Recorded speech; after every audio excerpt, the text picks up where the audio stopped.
Hello students, welcome to smarts math online classes. तो आज हम इस वीडियो में रियल एनालिसिस की one of the most important theorem करने जा रहे हैं। ये स्टूडेंट थ्योरम अच्छे से समझ लेना क्योंकि एग्जाम में काफ़ी टाइम पूछी जाती है। तो थ्योरम की स्टेटमेंट देखते हैं। थ्योरम की स्टेटमेंट क्या कहती है? Every close sphere in a metric space is a closed set. Every her close sphere, जो एवरी क्लोज स्फीयर होते हैं मीट्रिक स्पेस में, वो क्या होते हैं? Closed set. मतलब कि थ्योरम में क्या लेके चलना है? थ्योरम में एक क्लोज्ड स्फीयर लेके चलना है, एक क्लोज स्फीयर लेके चलना है जिसको क्या प्रूव करना है? Closed set. सिंपल थ्योरम है। थ्योरम में एक क्लोज स्फीयर लेके चलना है, थ्योरम में एक क्लोज्ड स्फीयर लेके चलना है जिसको क्लोज सेट प्रूव करना है। तो प्रूफ देखते हैं। तो सबसे पहले क्या लेंगे? एक क्लोज स्फीयर लेंगे। तो let f square bracket x comma are b close sphere in metric space x t. मैंने क्या ले लिया? एक क्लोज स्फीयर ले लिया। तो प्रूफ क्या करना है? इस क्लोज स्फीयर को क्लोज्ड सेट, इस एफ एक्स आर को क्या प्रूव करना है? Close set. तो हमें पता है कोई सेट क्लोज्ड कब होता है? जब उसका कॉम्प्लीमेंट क्या हो? ओपन। कोई भी सेट, मान लो ये ए सेट है, ठीक है, ये क्लोज्ड कब होगा? जब इसका कॉम्प्लीमेंट ओपन होगा, ठीक है। और ये मान लो ए सेट एक्स का सबसेट है, तो इसको मैं इस फॉर्म में भी लिख सकती हूँ, एक्स माइनस ए की फॉर्म में भी लिख सकती हूँ। तो ये अगर ओपन है, ये अगर ओपन है, एक्स में से ये ए ओपन सेट निकाल दे तो ये एक्स माइनस ए मतलब ए कॉम्प्लीमेंट क्या बनेगा? Closed set. तो इसलिए for this we will prove, इसके लिए मैं क्या प्रूव करना पड़ेगा? एक्स में से क्लोज स्फीयर निकाल दो, वो क्या होगा? Open set. इनडायरेक्टली इस सेट का कॉम्प्लीमेंट, ठीक है। तो नाउ टू केस अराइज, कहते हैं दो केस अराइज होंगे। Case one, if x minus x x comma are is equal to 5। अगर ये खाली सेट है, एम्प्टी सेट है, तो हमें पता है एवरी एम्प्टी सेट क्या होते हैं? Open set. तो विच इम्प्लाइज क्या कहते हैं? एक्स माइनस एक्स ब्रैकेट में x comma are is an open set. क्यों? क्योंकि ये 5 की इक्वल है और 5 मतलब एम्प्टी सेट क्या होता है? Always open set.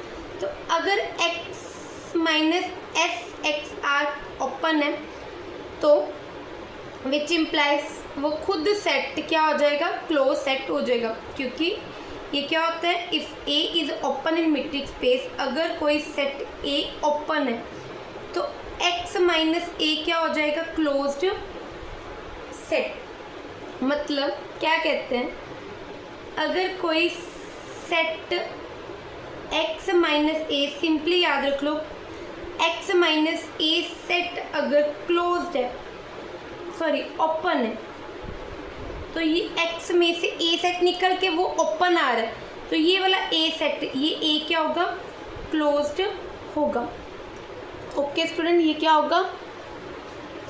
ये फिर से देख लो कि अगर एक्स में से ए निकाल दें और वो सेट ओपन आ रहा है तो ए क्या आएगा? क्लोज्ड आएगा। मतलब इनडायरेक्टली एक्स माइनस ए का मतलब कि ए कॉम्प्लीमेंट। तो अगर किसी सेट का कॉम्प्लीमेंट ओपन है तो वो खुद सेट क्या होगा?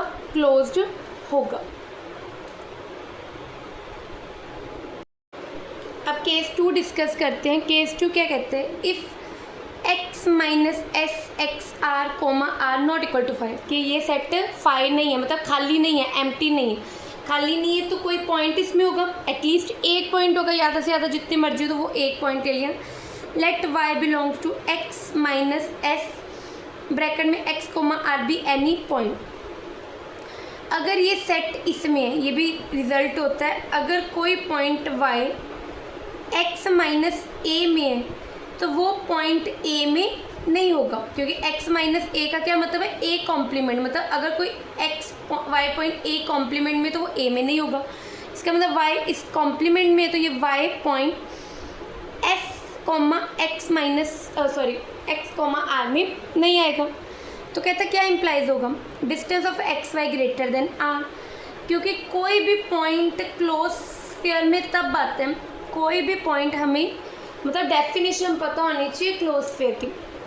ये डेफिनेशन है क्लोज स्फीयर की कि कोई भी पॉइंट क्लोस्फेयर में तभी आता है जब इसका डिस्टेंस, इस y का डिस्टेंस इस सेंटर से क्या हो, less than equal to r।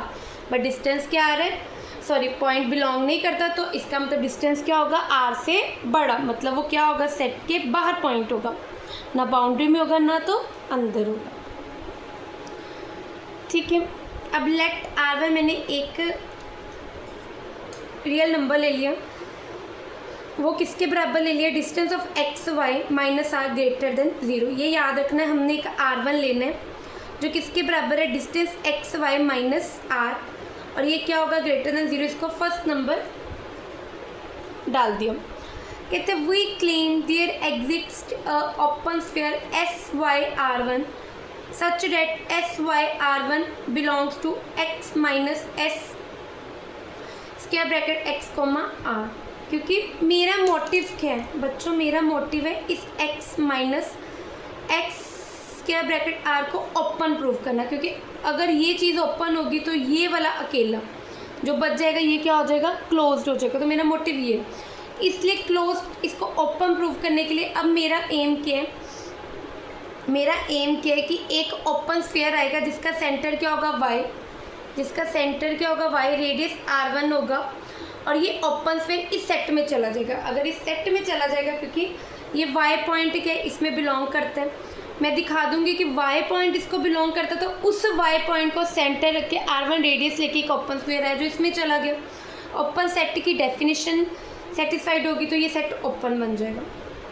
अब फॉर लेट एक और पॉइंट ले लेना है, z belongs to s y comma r1, एक ओपन स्फीयर में एक z पॉइंट और लेके चलना है। ये भी स्टेप थोड़े से याद रखने पड़ेंगे कि पहले y पॉइंट लेना है, फिर अब इस ओपन स्फीयर में एक z पॉइंट लेके चलना है। अगर z पॉइंट इसमें है तो ओपन स्फीयर की डेफिनेशन के अकॉर्डिंग ये z और y का डिस्टेंस r1 से क्या होगा, लेस देन होगा, by definition of open sphere, by definition of open sphere. ठीक है, तो ओपन स्फीयर की डेफिनेशन के अकॉर्डिंग ये डिस्टेंस ऑफ y कोमा z लेस देन क्या आ जाएगा, r1। अब डिस्टेंस ऑफ y z कहते हैं लेस देन हो जाएगा distance of x y minus r। क्यों, क्योंकि ये r1 फर्दर बच्चों किससे छोटा था, सॉरी r1 किसके बराबर लेके चले थे, फ्रॉम वन r1 किसके इक्वल लेके चले थे, distance of x comma y minus r। तो ये जस्ट इसकी वैल्यू पुट कर दी जो हम लेके चले थे। अब क्योंकि ये एक्स वाई सारे पॉइंट किसमें, एक्स में, और एक्स क्या है मेट्रिक स्पेस, तो मेट्रिक स्पेस के हम फोर्थ प्रॉपर्टी लगाने लगे। तो by fourth property distance of x Y less than equal to हो जाएगा distance of x comma Z plus distance of z y और माइनस आर। ये चीज़ को इसमें कन्वर्ट कर दिया by fourth property of metric space. Metric space की फोर्थ प्रॉपर्टी लगाई, मतलब ट्रायंगुलाइजेशन प्रॉपर्टीज लगाई। तो ट्रायंगुलाइजेशन प्रॉपर्टी के according distance of x Y, triangulization property के according distance of x Y less than equal to होता है distance of x comma Z plus distance of Z comma Y. Fourth property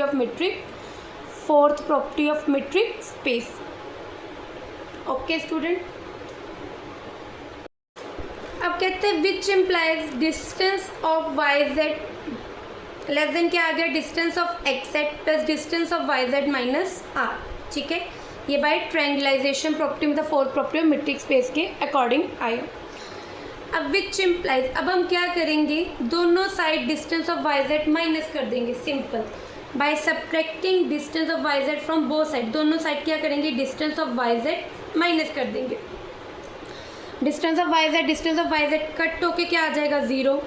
यहाँ भी distance of Y Z cut हो जाएगा, क्या बच जाएगा, distance of X Z minus are. ये बचा।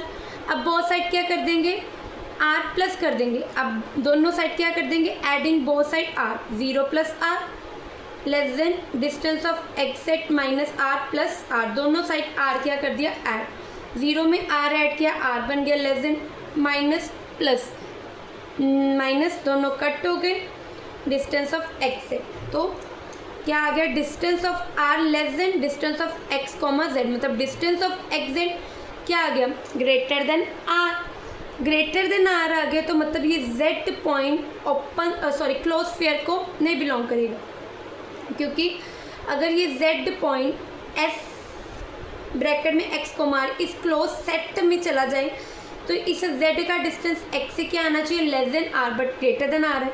अगर ये इस क्लोज सेट में नहीं है तो इसके कॉम्प्लीमेंट मतलब इसके कॉम्प्लीमेंट में होगा,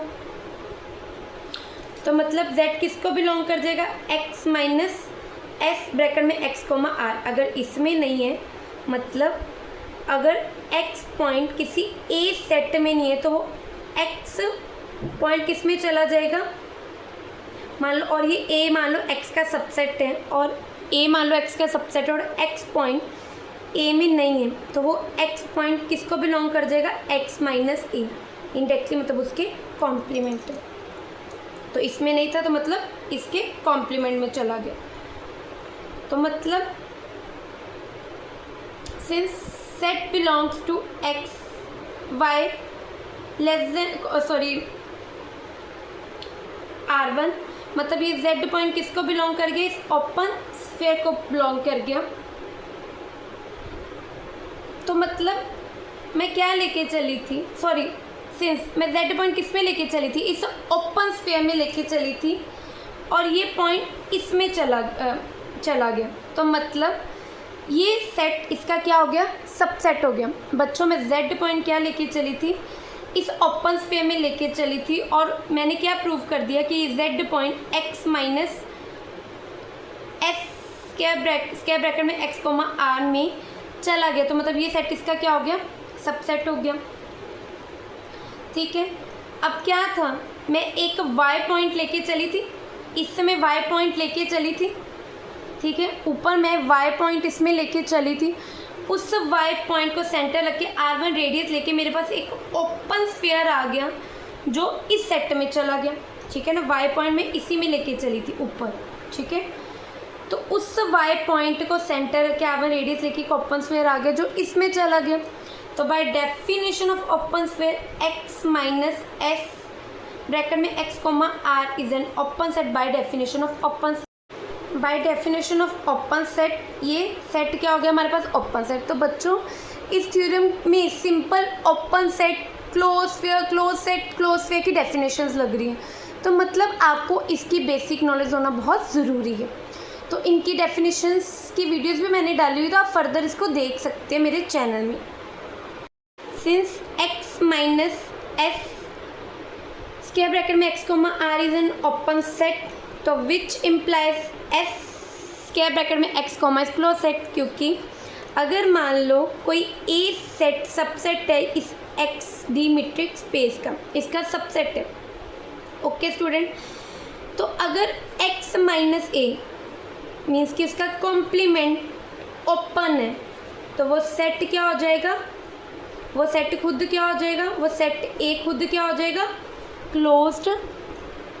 वो क्या हो जाएगा, क्लोज्ड हो जाएगा। तो इसको एज ए देखो, तो x माइनस ए ओपन है तो ये ए सेट खुद ही ए सेट क्या आ जाएगा, क्लोज सेट आ जाएगा। तो मेन इस थ्योरम को प्रूव करने के लिए आपको ये basic close set, open sphere, close sphere की डेफिनेशंस पता होनी ज़रूरी है। तो इनको अच्छे से रिवाइज करो, इनके पर्टिकुलर नोट्स बना लो। अगर ये कंसेप्ट क्लियर हो गया कैसे किसी को ओपन स्फीयर प्रूव करना बाय थ्रू द डेफिनेशंस, तो आपको बहुत इजी हो जाएगा।